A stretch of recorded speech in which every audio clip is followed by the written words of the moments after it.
चलिए अब हम लोग आगे पढ़ते हैं। सुनिए, शब्दालंकार हम लोग पढ़ चुके थे। शब्दालंकार में मैंने क्या पढ़ाया था कल? अनुप्रास अलंकार हम पढ़ चुके हैं ना। और अनुप्रास अलंकार के जो भेद होते हैं, 5 भेद होते हैं या 5 प्रकार होते हैं, वो 5 प्रकार हम लोग पढ़ चुके हैं। ठीक है, अब आइए उसके बाद जो है दूसरे नंबर पे जो अलंकार था वो कौन सा था? यमक अलंकार था। कौन सा अलंकार था बाबू? यमक अलंकार था।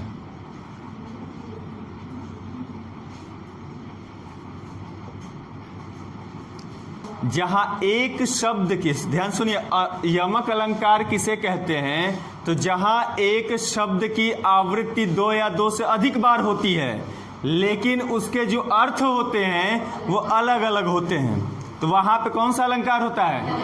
यमक अलंकार होता है। क्लियर हुई बात?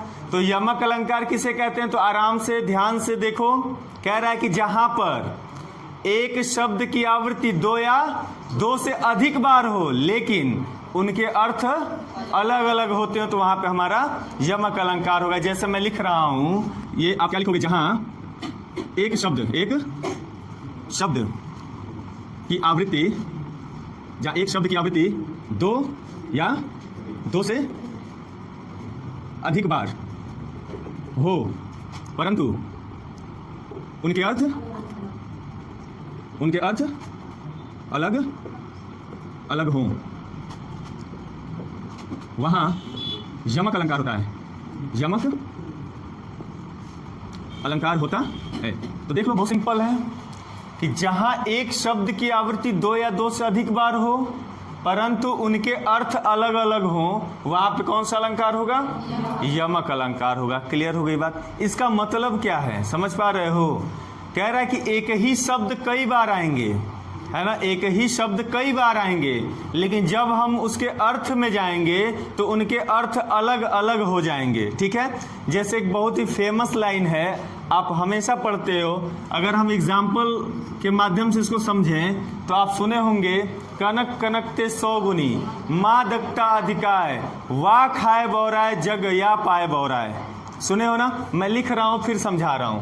देखिए, आप पढ़े हैं, कनक कनक ते 100 गुनी, माँ दकता अधिकाय,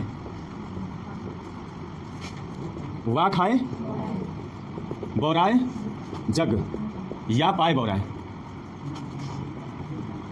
अब इनका मतलब हम समझते हैं। ठीक है, कह रहा है कनक कनकते 100 गुनी, माँ दकता अधिकाय, वाह खाए बौराए जग या पाए बौराए। इसका मतलब क्या है? ध्यान से देखिए, कह रहा है कि जब एक ही शब्द की आवृत्ति 2 या 2 से अधिक बार हो, है ना, जब एक ही शब्द 2 बार आए या फिर 2 से अधिक बार आए, तो वहां पे कौन सा अलंकार? यमक। अब देखो, यहां पे कनक शब्द 2 बार आया है।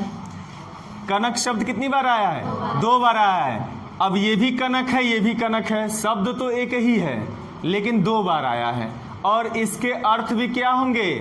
अलग अलग होंगे। क्लियर है? तो यहां पे एक कनक का अर्थ होता है धतुरा। एक कनक का अर्थ क्या होता है? एक कनक का अर्थ होता है धतुरा। ठीक है, और एक कनक का अर्थ होता है सोना। सोना का मतलब सोने वाला नहीं, स्लीपिंग वाला सोना नहीं, सोना मतलब ये चांदी सोना वाली सोना की बात हो रही है। ठीक है, गोल्ड की बात हो रही है। तो एक कनक का अर्थ होता है धतुरा, एक कनक का अर्थ होता है सोना। अब ये कहना क्या चाह रहा है? अब इसका अर्थ क्यों ऐसे बदल गया? कह रहा है कनक कनकते 100 गुनी, है ना, माँ दकता अधिकाय, मतलब एक कनक जो है वो दूसरे कनक से 100 गुना ज्यादा माँ दकता है। उसमें जो पहला कनक है वो दूसरे कनक से कितना गुना है? 100 गुना उसमें अधिक मादकता है। मादकता का मतलब होता है नशा, नशीला पदार्थ, है ना। आप सुने होंगे मादक पदार्थ।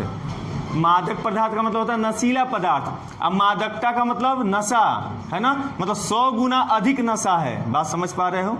अब कह रहा है वाह खाए बौराए जगवा पाए बौराए, मतलब क्या है? एक कनक को खाकर आदमी बौरा जाता है और एक कनक को पाकर आदमी बौरा जाता है। मतलब धतूरा खा जाएगा तो बौरा जाएगा, और बहुत ज्यादा सोना किसी को मिल जाएगा तो भी पगला जाएगा। बौरा जाएगा। तो बात समझ पा रहे हो? तो यहाँ पे हमें दिखाई दे रहा है एक कनक को खाने से बौरा जा रहा है जग, और एक कनक को पाने से बौरा जा रहा है जग। तो खाने वाले में धतूरा खा रहा है और पाने वाले में सोना पा रहा है। क्लियर है? तो इस तरह से यहाँ पे कौन सा अलंकार होगा? यमक अलंकार। ठीक है, एक और एग्जाम्पल लेते हैं। ठीक है, एक और एग्जाम्पल लेते हैं। था जे 3 बेर खाती, 3 बेर खाती थी ते 3 बेर खाती है, खाती है। ठीक है, अब इसमें बताओ कौन सा अलंकार है? कह रहा है जे 3 बेर खाती थी ते 3 बेर खाती है। तो यहाँ पे जो बेर शब्द है वो देखो 2 बार आया है। जो बेर शब्द है, देखो एक और चीज ध्यान देना, इसके पहले जब हम अनुप्रास अलंकार पढ़ रहे थे तो वहां पे वर्णों की पुनरावृत्ति हो रही थी, है ना। यहाँ पे शब्द दोहराए जाएंगे, वहां पे वर्ण दोहराए जा रहे थे, अक्षर दोहराए जा रहे थे, और यहाँ पे शब्द दोहराए जा रहे हैं। ये अंतर आप समझिएगा। क्लियर है? तो अब बता दो, जे 3 बेर खाती थी ते 3 बेर खाती है का मतलब?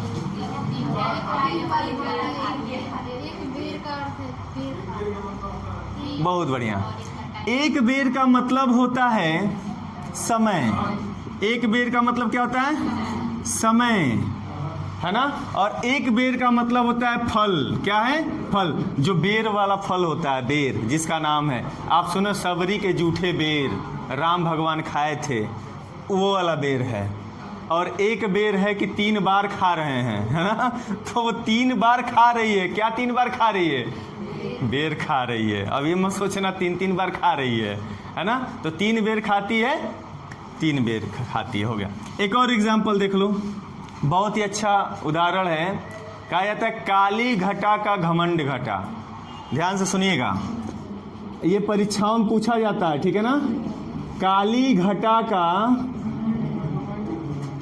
घमंड घटा कौन सा अलंकार है? यमक अलंकार है। क्यों?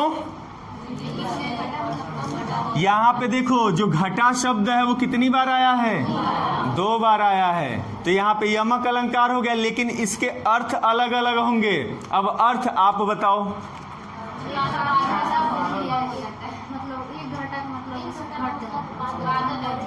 वेरी गुड, बहुत बढ़िया। एक घटा का मतलब होता है काली बादल, मतलब काली घटा है, मतलब यहाँ पे बादल से मतलब है। किससे है? बादल से मतलब है। और एक घटा का मतलब होता है कम कर देना, कम हो जाना, घट जाना, है ना। तो यहाँ पे शब्द एक ही है लेकिन 2 बार आया है, इसलिए इसका अर्थ अलग अलग है। और जब अर्थ अलग अलग है तो यहाँ पे यमक अलंकार है। क्लियर हो गया? अब कोई पूछेगा यमक अलंकार किसे कहते, बता लोगे? क्या बताओगे? जहाँ एक शब्द की आवृत्ति 2 या 2 से अधिक बार हो परंतु उसके अर्थ अलग अलग हो, उसको हम क्या कहेंगे? यमक अलंकार कहेंगे। क्लियर है?